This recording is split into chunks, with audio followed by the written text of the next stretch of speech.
Hey, my Legion, how y'all doing today? I'm here today to review Lord of Illusions, the movie. Now, this is only the second time I've seen it. I saw it a long time ago.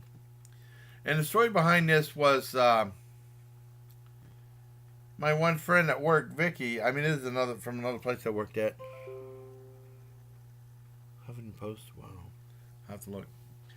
And at the time, Clive Barker did Lord of Illusion, then he did Hellraiser 4 Bloodline, which I was a big fan of. Some people don't like that movie.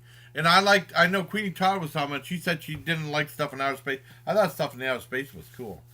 And that was the last, Hellraiser 4 was the last Hellraiser movie to play in a theater. It played in Mill Creek 3.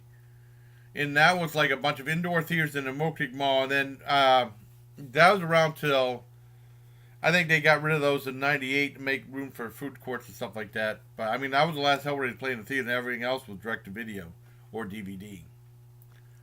Uh, and around that time, he did Lord of Illusions, which played in the theaters too, and was a bigger hit than Hellraiser 4. And the thing is, I never saw Lord of Illusions and Hellraiser 4 for a while. And then my friend Vicky from the other job I worked at let me borrow it. She had a VHS tape. She taped both of the back to back, so I got to watch both. It was really cool.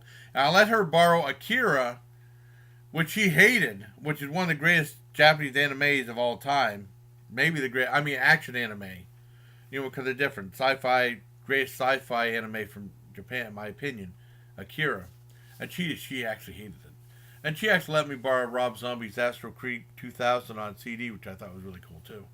Um, and saw Lord Illusion, and I loved it. It was really cool. But I only saw it the one time, and I was always curious to see it again. And it was always in the back of my mind to see it again. And then I was looking on Tubi TV, what was it, Friday? And I saw they had Lord of Illusion on. I said, what the heck?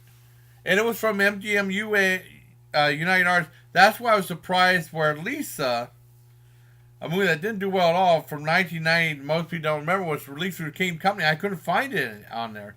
I definitely couldn't find Shark Fighters, but I didn't look on Tubi TV. It might have been on Tubi TV. I don't know. But I watched it. I really enjoyed it. They talk about, at the beginning, it said like two types of magic. Magic we usually experience, and then like magic, real magic, possessed by demons and stuff like through people and stuff like that.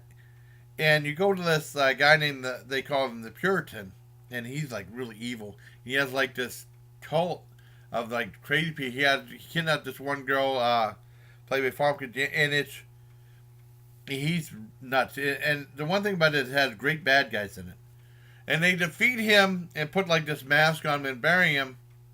And then this guy Swan has a power, and he takes over, and he becomes a popular illusionist. So he tries to make money off this power and stuff. And I don't want to give away a lot more. Scott Bakula's in there as a special investigator, and it's really interesting. I liked it. I think maybe some of the CGI looked a little dated, but I mean, I don't want to get into that whole thing. But I thought it was a really great movie, fascinating, and it talks about the guy, the Puritan, coming back, maybe the ultimate villain after all these years, after like 13, 14 years. It's really a great movie. I really enjoyed it. It's a lot of fun. It's like I remember I remember Cisco and Ebert reviewing it. Oh, Gene Siskel said he usually makes fascinating movies that are ruined by gruesome stuff. Lots of gruesome stuff, but I thought it was really cool. I think either Roger or Gene did recommend the movie though. I can't remember. But like I said, it's a long time ago. I remember, like I said, Cisco and Ebert aren't the best. Aren't really respected by horror fans because they really hate a lot of horror films, but I learned a lot about movies from them. I mean, they made the whole movie review thing. Now there's no movie review shows at all. Uh, it was weird because they started the whole trend, and then Roger Ebert ended it after whenever they left that Ebert and Roper thing left there because they didn't like the renewal thing from Disney instead.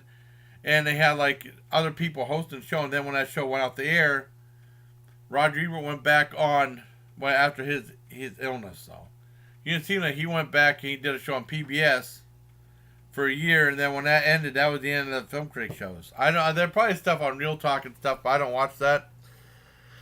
or at least the syndicated film shows. But I mean, I really liked. I got off on a tangent. I really liked Lord of Illusions. I give that 10 out of 10. It's a fantastic movie.